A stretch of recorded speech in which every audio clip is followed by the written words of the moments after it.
मोदी ने field marshal Munir की नींद उड़ा दी है। पाकिस्तानियों ने ही मुनीर के खिलाफ झंडा उठा लिया है। आसिम मुनीर समझ जाओ, वक्त है, बाज आ जाओ। क्या मुनीर का डबल गेम अब गले की फांस बन गया है? कहीं ना कहीं जो है वजीर आजम फ्यूचर में आने वाले की कहीं ना कहीं तैयारी है। क्या मुनीर अपने ही चाल में बुरी तरह फंस गया है? फील्ड मार्शल साहब वर्दी तो नहीं उतारेंगे, लेकिन हाँ, अगर उन्होंने कल जरूरत महसूस की कि सिर्फ मोहसिन नकवी से भी काम नहीं चल रहा, तो उस सूरत में बावर्दी सदर या जो भी चीफ एग्जीक्यूटिव या जो भी ओहदा लेना चाहेंगे वो होंगे। मुनीर ने 10 साल वाला प्लान क्यों बनाया है? कि 5 साल मंसूबा भी है, 10 साल मंसूबा भी है, तो आप मुझसे लिखवा के रख लें कि 5 साल मंसूबा और 10 साल मंसूबा जो होता है ये सिविलियन हुकूमतों के लिए नहीं होता। ठीक है, उनको बारी बारी इस्तेमाल किया जाता है और अब भी वही कुछ होगा। फील्ड मार्शल मुनीर 2 मोर्चों पर फंस गया है। एक तरफ हिंदुस्तान से जंग का खौफ है, दूसरी तरफ पाकिस्तान में ही मुनीर के खिलाफ बगावत का खौफ बढ़ रहा है। पाकिस्तान में बगावत का खौफ मुनीर को सोने नहीं दे रहा है। पाकिस्तान की नींद अभी भी उड़ी हुई है। पाकिस्तान का आर्मी चीफ मुनीर जब आंखें खोलता है उसे 2 ही बातें सताती हैं, मोदी का सुदर्शन चक्र और अपनी ही आवाम का आक्रोश। इसीलिए मुनीर बार बार अमेरिका भागता है, वहां से भारत के खिलाफ माहौल बनाने की कोशिश करता है। अमेरिका से लौटते वक्त मुनीर ने ब्रसल्स में एक पाकिस्तानी पत्रकार को इंटरव्यू दिया। मुनीर ने माहौल बनाने के लिए शगुफा छोड़ा कि वो पाकिस्तान की सत्ता में कब्जा नहीं चाहता, वो कौम के लिए शहीद होना चाहता है। पाकिस्तानी मीडिया में मुनीर के इस बयान का जमकर मजाक उड़ाया जा रहा है। सवाल पूछे जा रहे हैं, बंकर में छुपकर क्या शहादत होती है?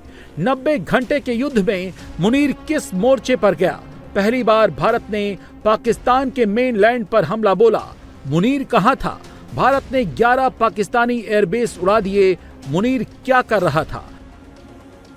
ओहदे के साथ तो अब चिमटे पड़े, किस तरीके से आप ओहदे पे आए वो कहानियां मैं अपने वीलॉग में बयान कर चुका हूं। किस तरह फौज के अंदर माफियाज बने और वो माफियाज आपस में लड़े सिर्फ आर्मी चीफ के ओहदे तक पहुंचने के लिए, वो तो मैं एक्सप्लेन कर चुका हूं अपने वीलॉग्स के अंदर। आप किस तरह से आर्मी चीफ बने, तो आप कह रहे हैं मुझे ओहदे की ख्वाहिश नहीं। बात बात के ऊपर झूठ ना बोले लोग। यही लोग जो आपको आसमान पे बिठाते हैं अपनी तहरीरों के अंदर, आपको पता नहीं क्या क्या लिख देते हैं, तो वो आपके साथ हाफिज का लफ्ज भी करते हैं। और कुछ नहीं, हाफिज के लफ्ज का ख्याल कर लें, जो करना करें, झूठ तो ना बोलें। ये कोई बात है मुझे ओहदे की ख्वाहिश नहीं, बिल्कुल बेबुनियाद झूठ। आपके रोजाना के जो काम है उनसे पता लग रहा है कि ये बात झूठ है। मुनीर भारत का डर दिखाकर पाकिस्तानी अवाम को कंट्रोल करना चाहता है। कश्मीर लेने का ख्वाब दिखाकर पाकिस्तानी अवाम का ध्यान भटकाए रखना चाहता है। अब मुनीर ने नया शिगुफा छोड़ा है, पाकिस्तान को कर्ज से मुक्त कराने का और दुनिया का अमीर देश बनाने का। लेकिन फील्ड मार्शल के इन मंसूबों पर पाकिस्तानी अवाम को रत्ती भर भी एतबार नहीं है। सुहेल वड़े साहब ने बताया कि आसिम मुनीर साहब ने उनको अपना 10 साल का प्लान बताया, यानी ये 10 साल काबिज रहना चाहते हैं, ये इनकी तमन्ना है। ठीक है, कुरान में कहीं लिखा है कि गैर जमहूरी तरीके से तुम लोगों पे आके जुल्म करके 10 साल तक हुकूमत करो? कुरान में कहीं ये लिखा है? तुम कुरान के खिलाफ बात कर रहे हो। अब इन्होंने 10 साल माशी प्लान उनको बताया। देखिए, इनका माशी प्लान जो है वो बगैर सियासी इस्तेहकाम कायम किए ये करना चाहते हैं। दूसरी बात, ये करप्ट लोगों के साथ मिलकर माशी तरक्की करना चाहते हैं। ये एक वो बाल्टी लेके पानी भरने गए जिसमें 100 छेद हैं। पानी भर के भी चलो, अगर खुद भी सही तरह से चलो तो भी वो पानी चला जाएगा। तुम्हें किसने ये इख्तियार दिया है? खुद ब खुद ले लिया है तुमने। क्या तुम डिफेंस के साथ इकोनॉमी के भी एक्सपर्ट हो?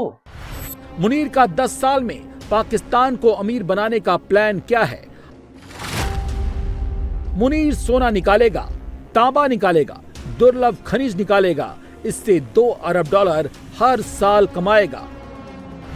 मुनीर ये सब कहां से निकालेगा? उसी बलोचिस्तान की रेको-दिक खदान से, जहां मुनीर की आर्मी के पैर उखड़ चुके हैं। चीन और अमेरिका दोनों को मुनीर ने यही थ्योरी बेची है। दावा किया है वो दोनों को एक साथ लेकर चलेगा। 2 नावों की सवारी में मुनीर डूबे या न डूबे, पाकिस्तान जरूर डूब जाएगा। इसका डर पाकिस्तानी मीडिया को अभी से सता रहा है, क्योंकि सारे मुल्क के ऊपर कब्जा बेहतरीन तरीके से चल रहा है, लूटमार का निज़ाम बेहतरीन तरीके से चल रहा है, जो करना था वो कर लिया है, पूरा इख्तियार उनके पास है। तो सबको पता लग गया कि इस मुल्क में वज़ीर आज़म या सदर नाम की कोई चीज़ नहीं होती। इस मुल्क के अंदर आर्मी चीफ होता है जो पूरे मुल्क के ऊपर कब्जा करके बैठा होता है और वो निज़ाम को चला रहा होता है। तो ये तो बात आप सरासर झूठ बोल रहे हैं कि जी मेरे ओहदे की ख्वाहिश नहीं, ओहदे की तो बड़ी ख्वाहिश है।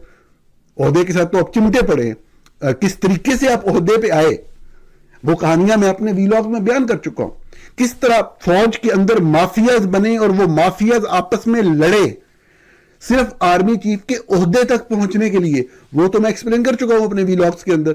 आप किस तरह से आर्मी चीफ बने, तो आप कह रहे हैं मुझे ओहदे की ख्वाहिश नहीं। बात बात के ऊपर झूठ ना बोले लोग। यही लोग जो आपको आसमान पे बिठाते हैं अपनी तहरीरों के अंदर, आपको पता नहीं क्या क्या लिख देते हैं, तो वो आपके साथ हाफिज का लफ्ज़ भी करते हैं। और कुछ नहीं, हाफिज के लफ्ज़ का ख्याल कर लें, जो करना करें, झूठ तो ना बोलें। ये कोई बात है मुझे ओहदे की ख्वाहिश नहीं, बिल्कुल बेबुनियाद झूठ। आपके रोजाना के जो काम है उनसे पता लग रहा है कि ये बात झूठ है।